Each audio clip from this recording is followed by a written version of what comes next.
Hi everyone, and welcome back to another flashlight review. Today we're going to be talking about the Wurkkos HD15. This is a new headlamp that I got in the mail a few weeks ago. I've had a fair bit of time to actually go through, use this in different scenarios, so make sure you stick around. I'll show you what this light's capable of in case you're looking for a flashlight headlamp 2-in-1. So all in all, like I said, I've used it for a few weeks and I think it's a great value headlamp. Just does everything that you need. A lot of headlamps that you get just have the one, usual reflector and one LED. This one's got like a combination. As you can see here, you've got the spot beam SST20 and also the flood, which is the LH351D emitters, so you can have them both on at the same time or you can have them on separately. They both have high color rendering index as well, which is a great bonus. And yeah, definitely it's smaller than a couple of my other headlamps. I've got a Nextorch Max Star and it takes that same 18650 cell as this light, but it's chunkier. So this one is definitely a lot smaller and can still fit in your head without being too heavy. I also like that it has a true moonlight mode. I'll show you just some of my other lights. Here's a quick comparison with a couple other headlamps that I have. This here is the Nextorch Max Star, and can remove it quite easily, but it is a little bit chunky to carry around. Ace Beam H16, and here you've got the HD15 by Wurkkos. So smack bang in the middle, really, in terms of size. This is the strap that it comes with, and it's got one of those over the top of your head straps here, as well as the side bits as well, so just for that extra added security.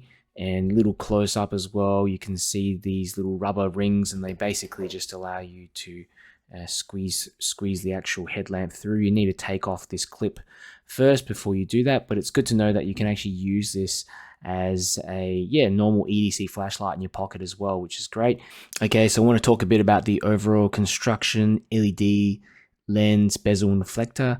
And you can see here it has a glossy sort of finish. It's glossy black anodizing. Does the job, though it is a little bit slippery.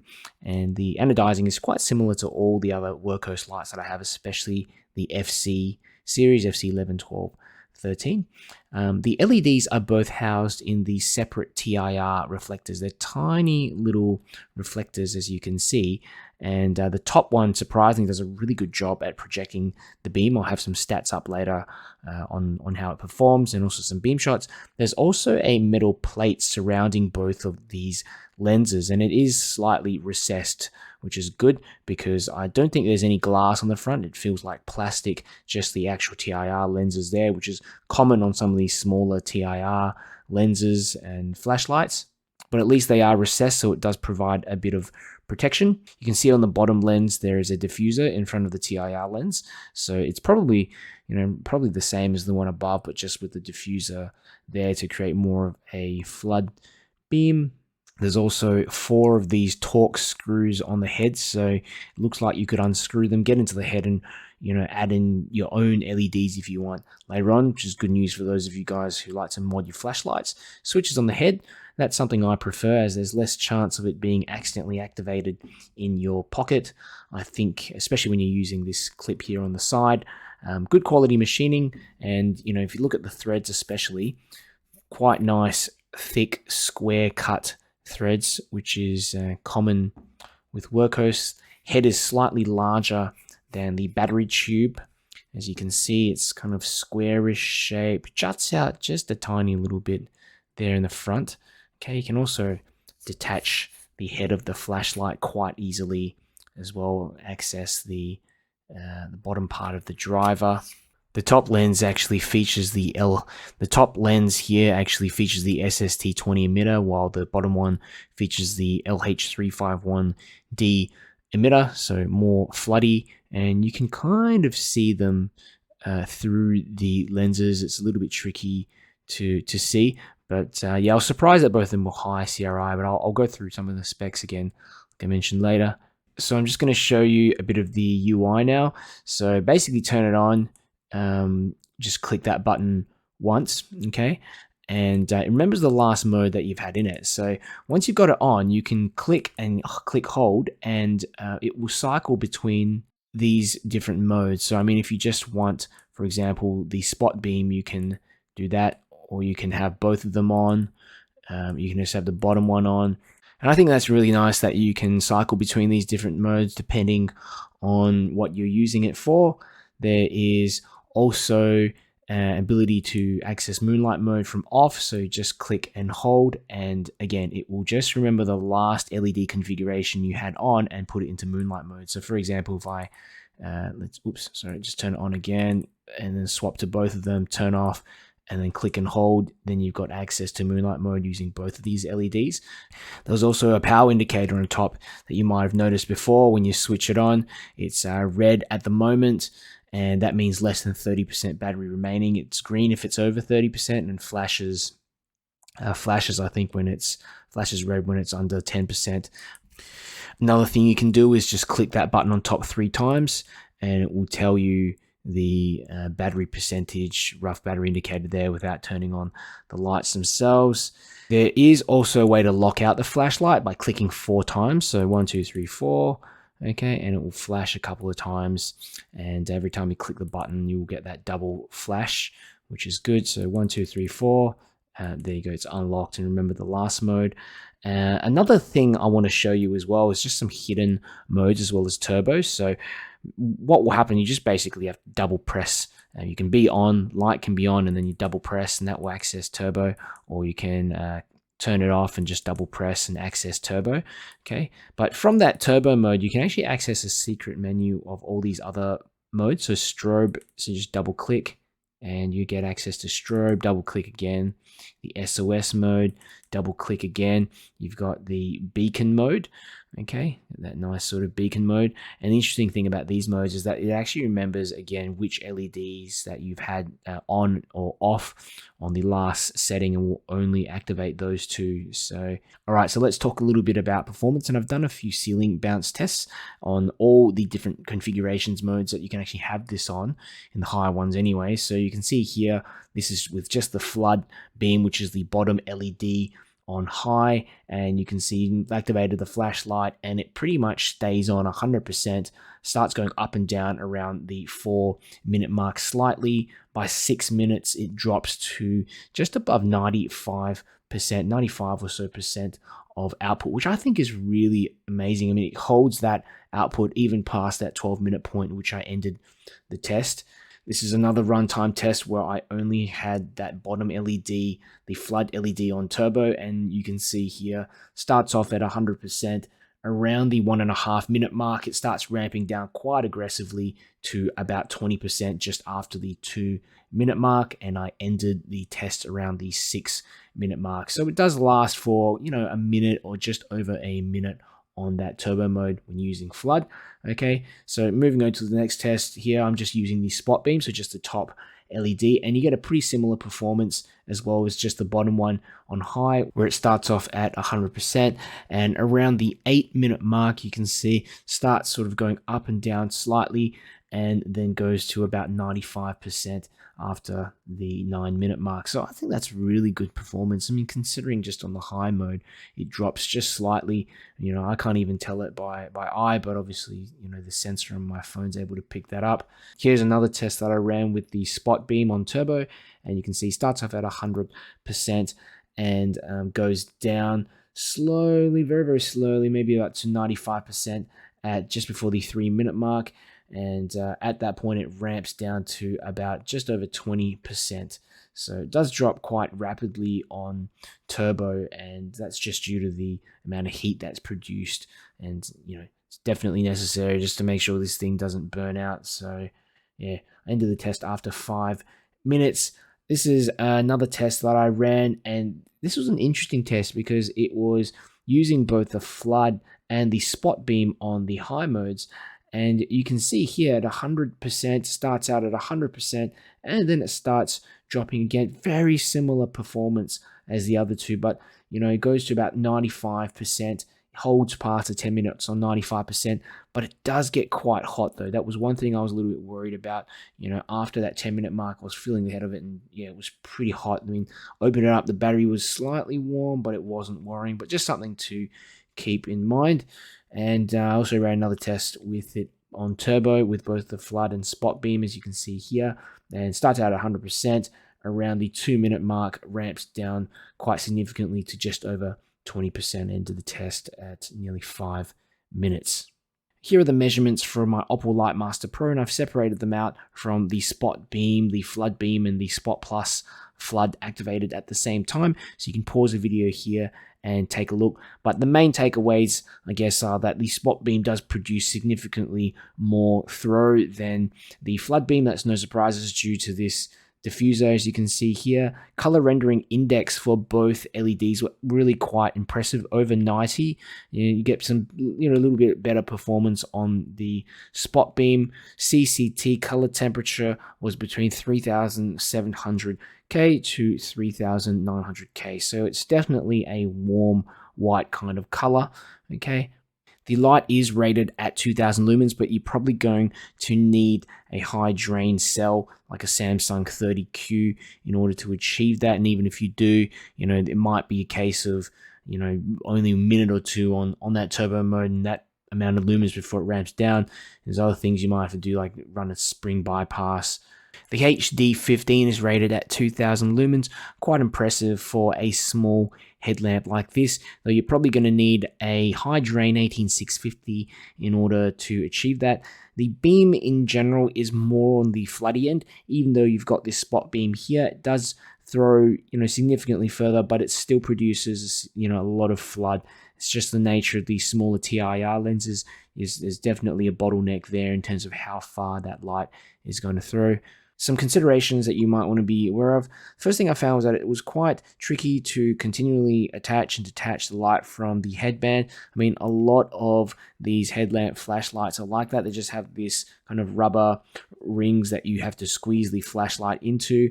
Keeps it nice and secure, nice and snug. It's not an issue if you're using this light for, EDC carry without the headband, or if you use it just on the headband itself. But if you're having to detach it constantly, that might be a bit of an issue for you, because it does take some time to sort of fit it in and take it out again.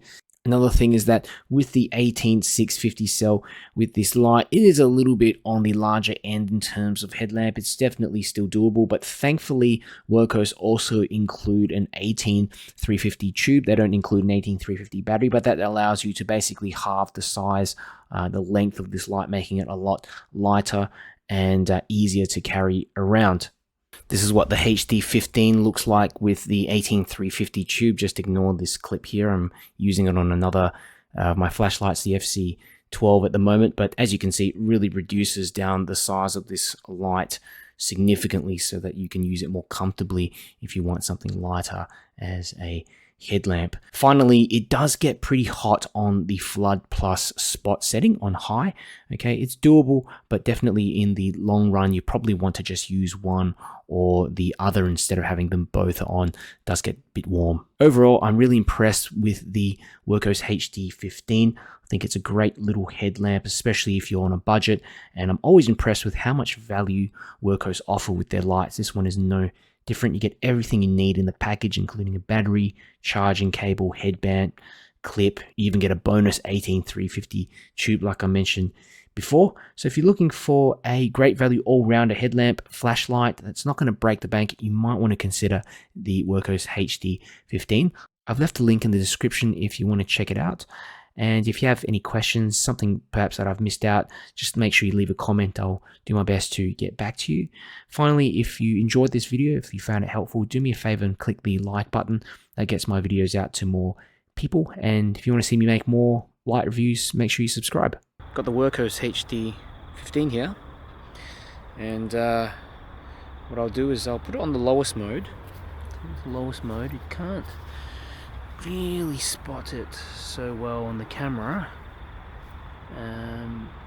but it works well for anything just a few meters ahead of you or just looking downwards. Okay, this is medium.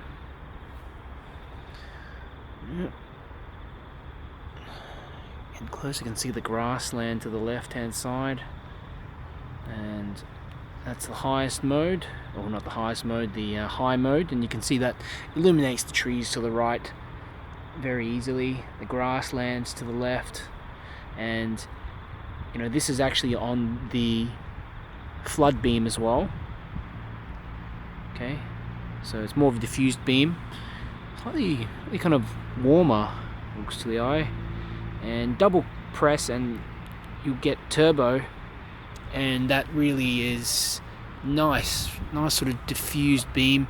Even hits the grass right in the distance, you can see, just sort of illuminating the grass off in the distance. Okay, it's probably not going to last all too long on this turbo mode though, and we'll see how long it holds this for before it starts kind of ramping down. But the good thing is that the 18650 in here, it is able to sustain that output for a little bit longer, and it's not the smallest headlamp as well, so there is some decent heat dissipation. Okay, I think it's starting to ramp down. Definitely starting to ramp down a little bit. Click again and it just goes back to the highest mode. Sorry, just the high mode, but not turbo. Okay, so I mean the high mode is great. That is really more than sufficient to see everything up ahead of you, up to God knows, maybe 60-70 meters. So I think this is probably the one that most of you will be using, when you clip it on and just switch it on, rather than that turbo mode, which is great for burst of lumens, but as you know, with smaller torches, they're not able to hold their output for long on those highest modes. So it's really just a click and hold. Okay, 1, 2, 3. The first mode's not really visible on camera. Okay, double click again, and there we got the turbo. Okay, let's go, and I want to switch over to the spotlight mode, so click and hold. Okay, click and click hold. There's this here, you can sort of see it on camera, it's the lowest mode on the spot beam. Again, hold again, and that's the medium spot beam mode. And I'm surprised it actually has a bit of spill around that central hotspot. It's a nice round beam. Okay, this is high, and yeah, definitely a bit more throwier, this beam. Surprised, I mean, considering it's such a small TIR reflector as well, that it's able to throw that far. I can see even into those distant trees there as well to the right. But no issues with this grassland, trees to the right, even illuminating a bit of the grassland to the back. Double click, and we've got turbo, and this is yeah, this is quite excellent. Very bright and throwy. It's even hitting those trees right at the back, just tinting the trunks of those trees. Okay, just tinting the trunks of those trees, but that's about it really. You kind of see it tinting the leaves a little bit as well. Yeah, as you can see, it's a nice sort of circular spot beam, and the light is getting warm in the head, but the body's fine. There's no issues there. Just waiting for it to ramp down significantly to see what it does really, how far it ramps down. It seems to be doing pretty well at the moment. If I click again, it just goes back to that high mode there. Okay, you can cycle through again the different modes. Even that second mode, that medium mode, that is decent. I'd probably want to, yeah, definitely want to put it on the high mode, I think, though, just for that added visibility. Though if you're really in the pitch black, no issues. Pretty dark, pretty light again. It's a light with this turbo mode. Okay, now I'm going to switch it on to both modes. So with the spot beam and the flood beam. Okay, that's we'll just cycle through it. 1.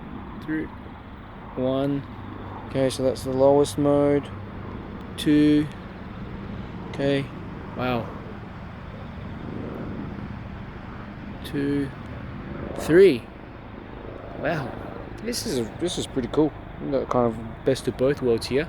Bit of throw, bit of flood, and this highest mode as well. Well, not the highest mode, but I keep saying highest mode. The third mode, so just high. As you can see, maintaining its lumen output, and the head of the flashlight is, it's warm. Bit on the warm side, but again, it's comfortable enough to hold with, even at the head of it. Let's put this on turbo, double click. Wow, I'm very impressed with this light. It does 2000 lumens on this highest mode. That's 2000 lumens. Kind of get the best of both worlds. That spot beam in the middle. The spot beam does throw, it does throw significantly further than that floody beam. It's starting to ramp down now. I can see it slowly start to ramp down. I think that's a good thing for such a small light like this. Certainly light ramping down. If I click again, I wonder what happens. Oh, it goes to the highest mode. Just the high mode, sorry. But interestingly, the turbo ramps down even more. Okay, so that's high. But turbo actually ramped down past the high mode even. So when I clicked again, it just actually ramped up when I went from turbo to high. That's 2, 3, double click. Turbo. Go for a little walk.